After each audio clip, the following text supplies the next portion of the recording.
First ever factory outlet Mukunda jewellery KPHB Kothapet Khammam Somajiguda Hanamkonda. నమస్తే రమ్మగారు. నమస్తే జయ. మంచి చందమామ కథ ఒకటి చెప్తారా? మామూలుగా ఎవరైనా ఒకళ్ళు వచ్చి దేవుడో దేవదూతో గంధర్వుడక్షుడు కిన్నరులు కింపురుషులు ఎవరైనా వచ్చి నీకేం కావాలి, బాగా డబ్బులు కావాలా, మనశ్శాంతి కావాలా అంటే ఏం కోరుకుంటాం? మనశ్శాంతి రమ్మగారు, ఖచ్చితంగా. అంటే ఎప్పుడు మనశ్శాంతి కోరుకుంటాం జయ? మన దగ్గర సరిపడా డబ్బులుంటే మనశ్శాంతి కోరుకుంటాం. మనం డబ్బులు కటకట కటకట్లు ఆడిపోతున్నాం. ఖచ్చితంగా డబ్బులేనండి, ఫస్ట్ ప్రయారిటీ దానికి కదా. మన దగ్గర డబ్బో దశకమో ఏదో మన లివింగ్ బాగున్నప్పుడు నెక్స్ట్ స్టెప్కి వెళ్తాం. మనశ్శాంతి కావాలనుకుంటాం. మనకి డబ్బులు లేకపోయినా పర్వాలేదు, మనశ్శాంతి కావాలని ఎప్పుడు అనిపిస్తుంది? డబ్బులు ఉన్నా కనిపించేది అది. అదే నెక్స్ట్ స్టెప్ అయితే మనశ్శాంతి. మనశ్శాంతి. దీని మీద ఒక చెప్తాం. ఓకే, ఇంకా నన్ను అడుగుతున్నారు అనుకున్నాను రమ్మగారు. మీరేం కోరుకుంటారు చెప్పండి? నేనైనా మనశ్శాంతి కోరుకుంటాను ఇప్పుడు. అంతే, రైట్. పూర్వం అంట ఒక పల్లెటూరులో ఇద్దరు అన్నదమ్ములు ఉండేవాళ్ళు. తల్లిదండ్రి ఉన్నప్పుడు ఏదో కొంచెం సంపాదించారు. వీళ్ళకి కూరలు పండించుకునేందుకు ఒక చిన్న జాగా, ఓ చిన్న గుడిసె, ఒక 30 ఎకరమో 15 ఎకరమో పొలం, కాస్త ధాన్యం పండేందుకు చెప్పులు కుట్టేవాళ్ళు. వాళ్ళు తల్లిదండ్రి గతించాక మెల్లిగా ఏదో 2 కూరలు పండించుకుంటూ కాస్త ధాన్యం పండించుకుంటూ ఆ చెప్పులు కుట్టుకుంటూ బతికేవాళ్ళు. రూపాయి ఎక్కడి నుంచి వస్తుంది? చెప్పుల మీద వచ్చేది. అయితే ఏమైంది, క్రమంగా వీళ్ళున్న ఊళ్ళోకి ఒక బ్రహ్మాండ నాయకుడు చెప్పులు చకచకా కుట్టేసేవాడు ఒకడు వచ్చాడు. వచ్చి వాడు దుకాణం పెట్టేసరికి జనం అంతా కొత్త చెప్పులు దుకాణం పెడితే అంతా అటే పోతారు. వీళ్ళ దగ్గరికి జనం తగ్గిపోయారు, చాలా పేదగా అయిపోయారు వీళ్ళు. ఆ కాయా కసురు వాటితోటే బతకాలంటే చెయ్యి ఆడట్లేదు. ఎటగో నానా బాధ పడేవాళ్ళు. అట్ట గడిచి వీళ్ళకి శీతాకాలం వచ్చింది. ఊళ్ళో అందరూ మంటలు వేసుకునేవాళ్ళు. భోగి మంటలు అంటే మంటలు వేసుకుని కూర్చుంటారుగా. వీళ్ళకి మంటలకు కూడా చెట్లు లేవు. ఏదైనా ఉండాలిగా 2 ఇవేమైనా పుల్లలో ఏవో. అయితే తమ్ముడు అన్నాడు, అన్నయ్య ఇటు మన ఇంటిపై ఉన్న మైదానంలో చెట్లన్నీ కొట్టేశారు. కాకపోతే చెట్లు కొట్టేస్తే చెట్టు కింద పెద్ద వేరు ఉంటుంది కదా, ఆ వేరు భాగం ఉండిపోయింది, అది ఎండిపోయింది. ఆ వేరు పీక్కొచ్చి అది అంటించుకుందాము, చలికుండా ఉంటుంది ఆ మొద్దు అన్నాడు. పెద్ద చెట్లకి వేళ్ల భాగాలు కూడా ఇంత లావున ఉంటాయి కదా. సరే వీళ్ళిద్దరు ఏం చేశారు, ఆ మైదానం మీదకు పోయి ఆ వేరు ఇట కొసలు తేలి ఉన్నటువంటి వేరు భాగాన్ని బాగా తవ్వి దాన్ని ఈడ్చుకొచ్చారు. నెలంతా డ్రైగా ఉంది చలికి. ఈడ్చుకొచ్చారు. ఈడ్చుకొచ్చి వీళ్ళు పొయ్యిలో కుంపట్లో వేసిన నిప్పు తెచ్చి ఇది వెలిగించారు. వెలిగిస్తే మెల్లిగా అది కాలటం మొదలుపెట్టింది. ఆ వేళ్ల భాగాలు సన్నగా ఉన్న భాగాలు ముందు కాలుతాయి కదా, అన్నీ కాలి మొద్దు అంటుకునేసారు కల్లా. ఏమైంది, దానికి ఒక తొర్ర ఉంది ఆ వేరుకి ఓ పక్కన. ఆ తొర్ర భాగం ఓ పక్కకుండి మెత్తగా ఉన్న భాగాన్ని వెలిగించారు వీళ్ళు. ఆ తొర్రలోంచి ఒక కోయిల బయటకు వచ్చి కుహు కుహు అని అరిచింది. అరిచేసరికి తెల్లబేరు, ఏమిటిది ఇక్కడ ఆ వేరులో ఉంది పడుకున్నది. ఆ వేరు ఇట్లా పై భాగంలో ఉంది, వీళ్ళు కింద నుంచి తవ్వారు. అడుగున డ్రైగా ఉన్న మెత్తటి సన్నవేళ్ల భాగాలు అంటించారు. త్వరలోంచి బయటకు వచ్చాక అటు ఇటు చూసి, ఏమిటిది, ఏం కాలం బాబు అని అడిగింది. అడిగేసరికల్లా కోయిలతో ఈ అన్నదమ్ములు ఏం చెప్పారు, ఇది కార్తీక మాసం. దేని ఋతువు అని అడిగితే కార్తీక మాసం అనేసరికల్లా, అయ్యో అలాగా, వేడిగా ఉండేసరికి ఎండాకాలం వచ్చేసిందని కూసాను. మీరు మంట పెట్టారు కాబట్టి వేడొచ్చినట్టు వేడెక్కింది కదా దిమ్మ. అయ్యో నేను ఎండాకాలం దాకా తలదాచుకోవాలి నా బాబు, నన్ను ఎక్కడైనా ఉంచుకుంటారా అనేసరికల్లా వీళ్ళేమన్నారు, 4 ఈ తాటాకులు ఇవి ఉంటాయి కదా, కమ్మలు అవి దూర్చి ఉన్న చూరులో, ఈ చూరులో వెచ్చగా ఉంటుంది, అందులో పడుకో అని చెప్తే ఆ చూరులో పడుకుని నిద్రపోయింది కోయిల. అది ఈ కార్తీకం నుంచి మళ్ళా చైత్రమాసం వచ్చేదాకా అక్కడే పడుకుంది. చైత్రమాసం వచ్చాక లేచి బాబు నేను దేశాటనకి వెళ్ళిపోతాను, మళ్ళీ కలుస్తాను, మీకు ఏమన్నా తెచ్చిపెట్టమన్నారా, ఏమైనా సహాయం చేయనా, మీ వల్ల ఆ త్వరలోంచి బయటకు వచ్చి నేను ఇంట్లో దాక్కున్నాను అన్నది. అనేసరికల్లా వాళ్ళ అన్నయ్య అన్నాడు, అమ్మ ఏం తెస్తావు మాకు, నువ్వు దేశం అంతా తిరుగుతావు కదా ఈ కూసుకుంటూ, ఎక్కడైనా ముత్యాలు కానీ రత్నాలు కానీ వజ్రాలు కానీ కనపడితే చెరుకోటి తెచ్చిపెట్టు, వాటితో అయినా మా బతుకు బాగుపడుతుందేమో అన్నాడు. అనేసరికల్లా ఈ కోయిలంది, దాన్నే ఉంది, నేను దేశం అంతా తిరుగుతాను, కానీ ఈ వజ్రాలు ముత్యాలు ఎక్కడుంటాయి అక్కడికి వెళ్ళను, నేను చెట్ల మీదకే వెళ్తా. కాకపోతే నేను వెళ్ళే చెట్లలో 2 విచిత్రమైన చెట్లు ఉన్నాయి. ఒక చెట్టు ఎప్పుడు పచ్చగానే ఉంటుంది. అది ఆకులు ఎండాక దాని ఆకులు మొదట బాగా పచ్చబడి ఆకులు ఎండాక పూర్తి బంగారంగా మారిపోతుంది ఆకు. ఓ ప్యూర్ గోల్డ్. పండి ఎండాలి, చెట్టు మీదే పండి చెట్టు మీదే ఎండి కింద రాలిన ఆకు బంగారపు ఆకుగా మారుతుంది. అది ఇంకో చెట్టు ఉంది, అది సంవత్సరం అంతా పచ్చగానే ఉంటుంది దాని ఆకు.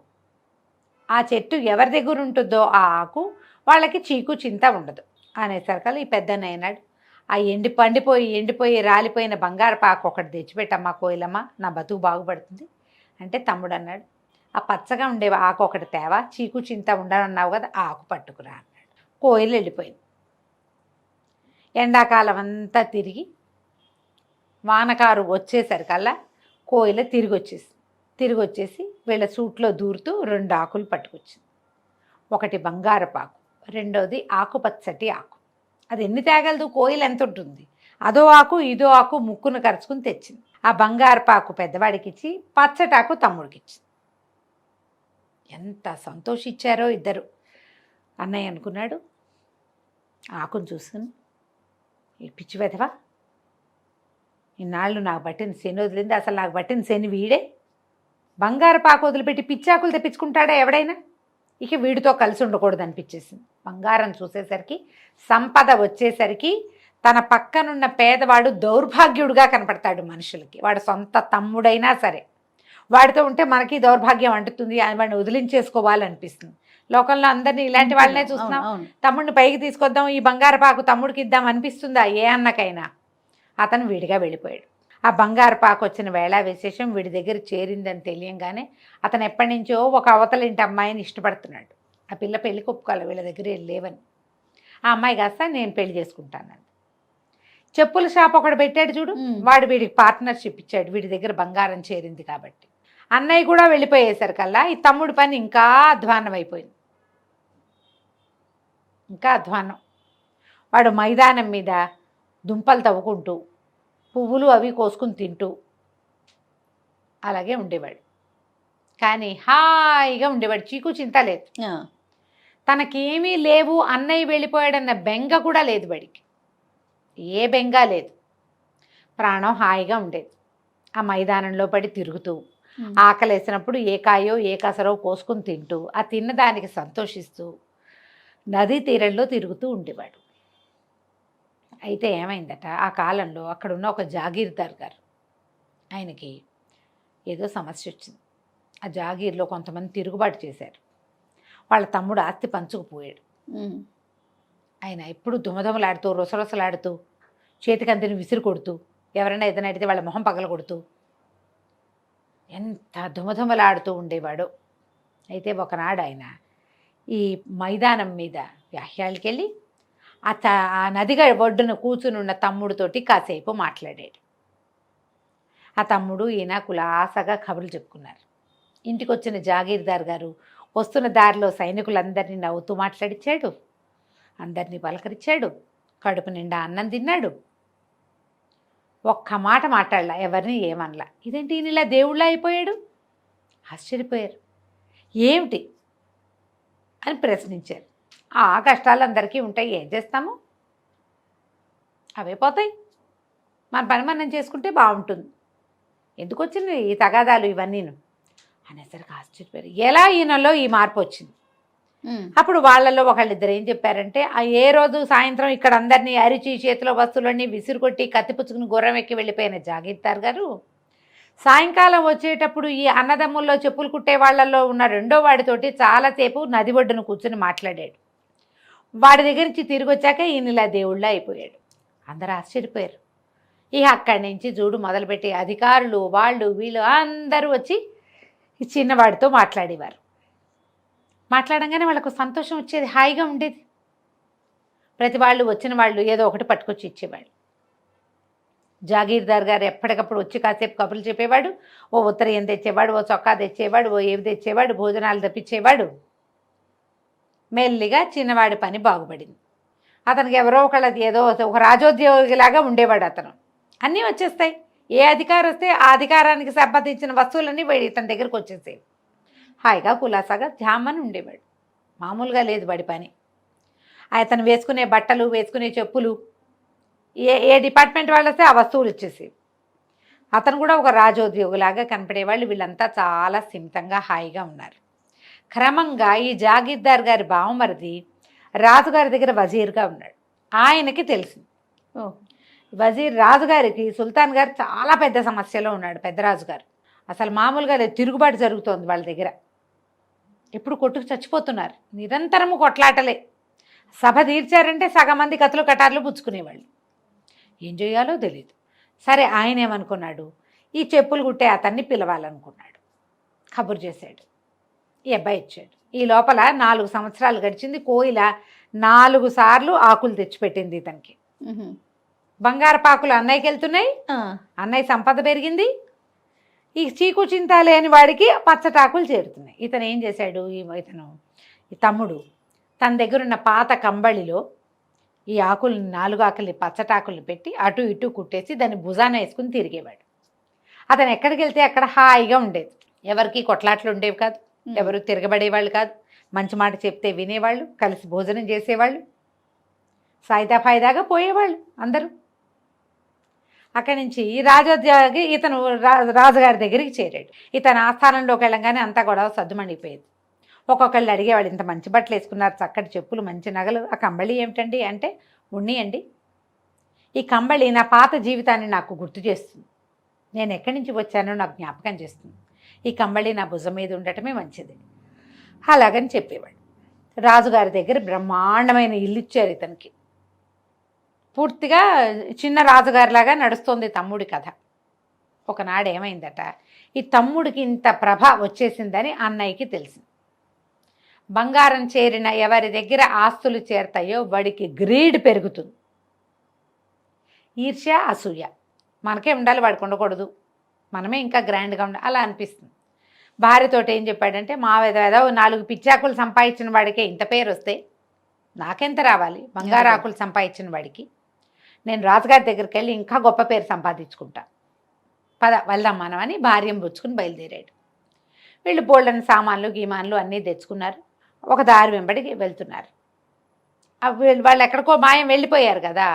తమ్ముడికేమో రాజుగారి ఆస్థానం నుంచి గుర్రాలు అవి వచ్చినాయి. అన్నయ్యకి ఏం రాలే, తనే సొంత కత్తు మీద, సొంత పూచి కత్తు మీద బయలుదేరాడు. ముందుకెళ్ళే కొంతకి తీసుకెళ్ళిన ఆహారం అయిపోయింది. కటకట్లాడుతున్నారు తిండికి. ఏ పూట కాపూట వెతుకులాటగా ఉంది, డబ్బులున్నాయి. అయితే ఏమైంది, ఒక అడవిలో ఒక చోట విశ్రమించారు వీళ్ళు. విశ్రమిస్తే వీళ్ళకి ఒక ఆవిడ, ఒక చక్కటి ఆవిడ బుట్టతోటి ఆహారం తెస్తూ కనపడింది. ఎవరు ఏమిటి అని పలకరించారు. నేను రాజుగారి దగ్గరికి వెళ్తున్నాను బాబు, ఏవో కొన్ని ఆహార పదార్థాలు తీసుకెళ్తున్నాను, మీరు కూడా ఏమన్నా రుచి చూస్తారు ఏమిటి అని పెట్టింది. తిన్నారు. అక్కడి నుంచి వేడి వేడి పాయసం ఉంది, ఈ పాయసం పుచ్చుకోండి, ఆహారం పూర్తవుతుందని ఈ రొట్టెలు కూర అన్నము కాకుండా చెరుకో కప్పు పాయసం పోసిచ్చింది. పాయసం తాగి ఇద్దరు ఒళ్ళు తెలియకుండా పడుకునేశారు భార్యాభర్త. అందులో మత్తు మందు కలిపింది. ఈవిడేం చేసింది, ఫుల్గా లూటీ చేసేసింది వీళ్ళని. వీళ్ళ దగ్గర వస్తువులు ఉన్నాయి ఈవిడ, ఎందుకంటే డబ్బు కలిగి ఉన్నాడు అతను. చెప్పులతో సహా లాగేసింది, అన్నీ బుట్టలో సర్దేసింది. ఏ బుట్టలో ఆహారం తెచ్చిందో అందులో వీళ్ళ వస్తువులన్నీ సర్దేసింది. ఇంతలో ఏమైంది, ఆవిడ కొడుకు వచ్చాడు, ఒక 10-12 ఏళ్ళ వాడు. వాడిని అడిగింది, ఏరా ఊళ్ళో ఏం దొరికిందిరా అబ్బాయి నీకు, ఇక్కడ వీళ్ళు దొరికారు, వీళ్ళని లూటీ చేసేసాను, ఏం దొరికిందంటే, అమ్మాయి ఏం దొరకలేదే, ఈ రాజుగారి భవనం పక్క నుంచి వెళ్తుంటే ఎవరో కిటికీలో నుంచి ఒక కంబళి బారేశారు, సరే కంబళి వెచ్చగా ఉంటుంది కదా అని అది పుచ్చుకొచ్చానే అన్నాడు. ఈవిడేం చేసిన, పాత కంబళి మనకెందుకురా, వీళ్ళ దగ్గర నుంచి అన్నీ లాగేసాం, వీళ్ళ మొహాన్ని బారేద్దాం దీన్నని ఆ కంబళి ఎత్తి ఈ అన్నయ్య మీద విసిరేసి బుట్ట ఎత్తి పుచ్చుకొని కొడుకు ఆవిడ వెళ్ళిపోయారు. అన్నయ్య నిద్రలేచి చూసుకున్నాడు, చెప్పుల దగ్గర నుంచి ఏమీ లేవు. భార్య నిద్రలేచింది, ఏమిటండి అన్నీ పోయినట్టున్నాయి అంది.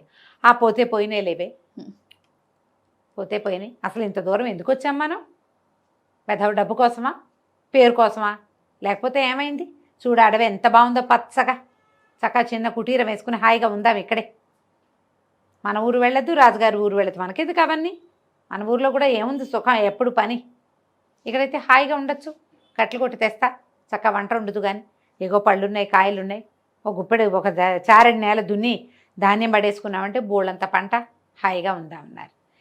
ఎక్కడి నుంచి వచ్చింది కంబళి, అక్కడి నుంచి తమ్ముడు.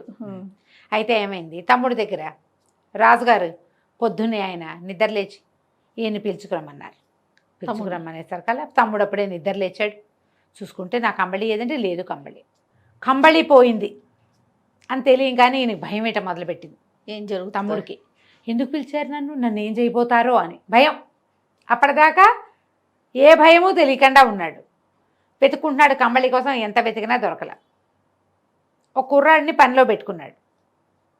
వాడు ఈ పాత కంబళి ఎందుకని కిటికీల నుంచి కిందకి విసిరేసాడు. ఓహో, ఆ కంబళి ఆ కుర్రాడి దొరికింది, అది వెళ్ళిపోయింది అవతలకి. భయపడుతూ రాజుగారి దగ్గరికి వెళ్ళాడు. ఎప్పుడైతే ఇతను మీద కంబళి లేకుండా ఎదురుపడ్డాడో రాజుకు చిరకు ఏమిటి వీడి మొహం, చెప్పులు కుట్టేవాడు వీడిని నేనెందుకు పిలిచాను, వీడిని ఇక్కడెందుకు పెట్టుకున్నాం మనం, సభలో వాళ్ళందరిని అడిగాడు. మనం ఈ చెప్పులు కుట్టేవాడిని ఎందుకు పిలిచాం అంటే, ఏమోనండి మీరు ఎందుకు పిలిచారో మాకు తెలీదు అని వాళ్ళు కొట్టుకోవడం మొదలుపెట్టారు. వాదించుకుంటున్నారు. సభ అంతా రణరంగం అయిపోయింది. ఆ చెప్పులు కుట్టేవాడిని బయటికి తోసేయండి అన్నాడు రాజు. బయటికి తోసేశారు. బయటకు వచ్చేసాడు. వచ్చాక అనిపించింది, ఎందుకు నేను ఇక్కడికి వచ్చాను, పాత గుడిసెకి వెళ్ళిపోతే స్థిమితంగా ఉంటుంది.